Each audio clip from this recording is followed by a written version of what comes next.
Assalamualaikum warahmatullahi wabarakatuh. Saya 520 151 1010 Ananda Nusantara dari Universitas Teknologi Yogyakarta, Fakultas Sains dan Teknologi dengan prodi Perencanaan dan Kota, ingin mengidentifikasi tiga tipe tanah, tiga jenis tanah. Yang pertama, di sini akan terlihat tanah berwarna hitam, berwarna coklat dan berwarna abu-abu. Yang pertama akan kita identifikasi adalah tanah berwarna hitam tersebut. Ini cenderung berwarna hitam dari bentuknya granular, lalu hitamnya hitam pekat. Menurut warna, hitam pekat ini memiliki kadar oksigen yang tinggi. Selain itu juga memiliki bahan organik yang tinggi. Semakin hitam warnanya, semakin pekat warnanya, maka cocok sebagai tanah untuk bercocok tanam. Di sini ada tanah berwarna coklat.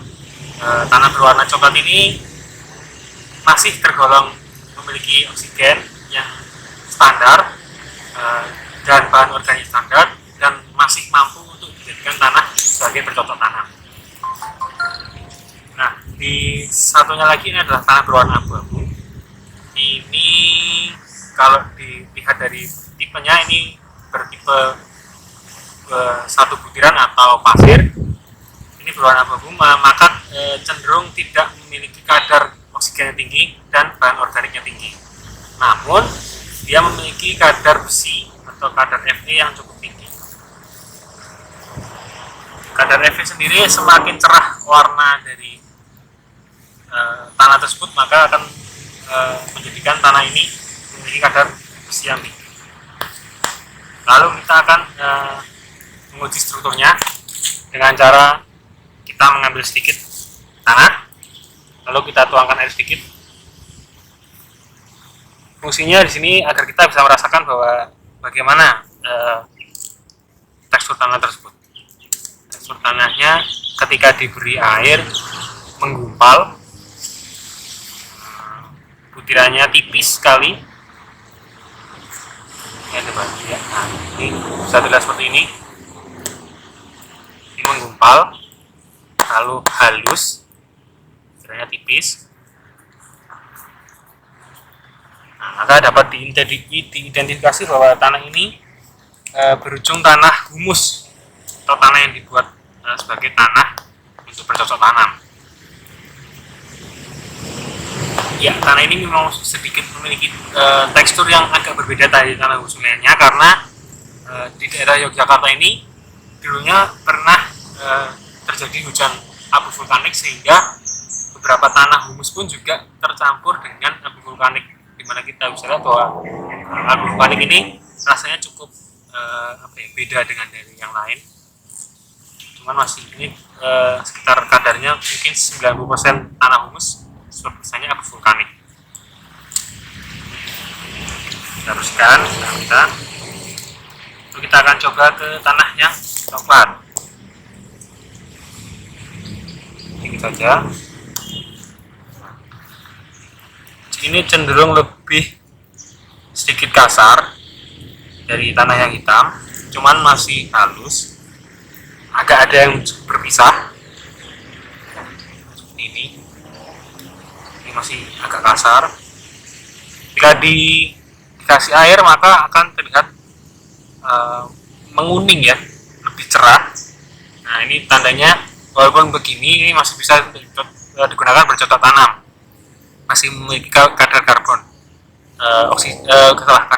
kadar bahan organik yang standar dan kadar oksigen yang cukup standar. Nah, ini dapat diidentifikasikan sebagai tanah grumosol. Grumosol ini biasanya dipakai di bawah rumputan seperti berikut ini. Ini kan, nah, ini tanahnya agak kecoklat-coklatan seperti ini. Ini biasanya di bawah rumput gitu. Masih bisa menjadi media dalam bercocok tanam, cuman tidak begitu bagus.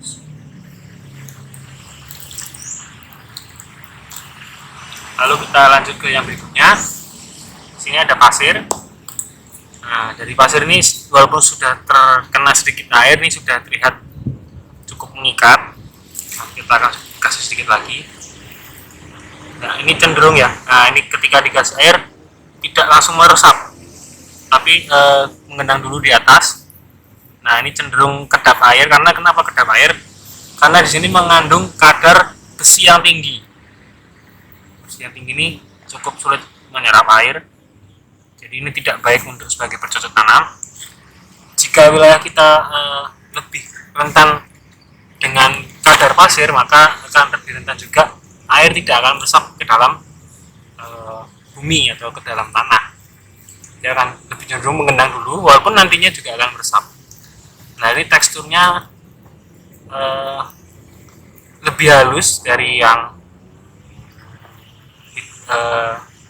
coklat, cuman untuk bersatu gini lebih halus. Cuman kalau kita rasakan seperti ini akan lebih kasar, bertekstur butiran-butiran kasar.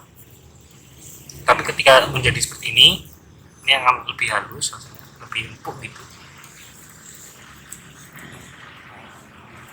Ini bisa diidentifikasi langsung, ini adalah pasir besi yang bercampur dengan abu vulkanik, di mana warnanya cukup menjadi hitam tapi agak semu-semu abu-abu. Ini sudah bercampur dengan abu vulkanik. Nah, jadi secara tidak langsung tanah yang hitam ini tadi adalah tanah humus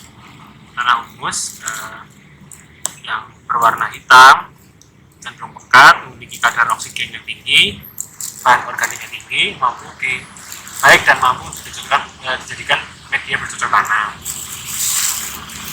Sedangkan ini adalah tanah grumusol.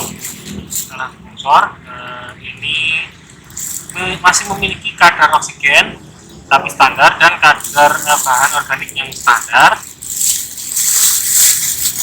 tapi juga masih bisa digunakan menjadi media bercocok tanam, cuma tidak sebagus tanah yang humus. Biasanya ini untuk di lapangan-lapangan seperti ini.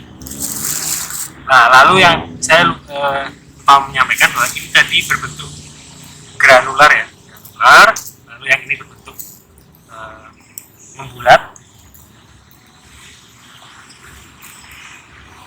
gumpal membulat, karena ini tentunya bulatan-bulatan, jadinya dia menggumpal lalu membulat seperti ini. Ini gumpal membulat yang tanah grumusol ini. Lalu tanah pasir ini cenderung butiran tunggal.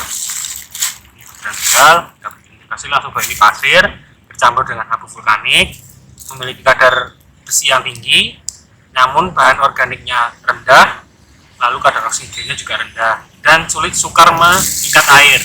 Dari antara tiga tersebut, yang paling mudah mengikat air yaitu yang humus, lalu yang tanah yang grumusol, lalu yang pasir. Ya, sekian tugas dari saya. Apabila ada kesalahan dan tutur kata yang salah, saya mohon maaf. Wassalamualaikum warahmatullahi wabarakatuh.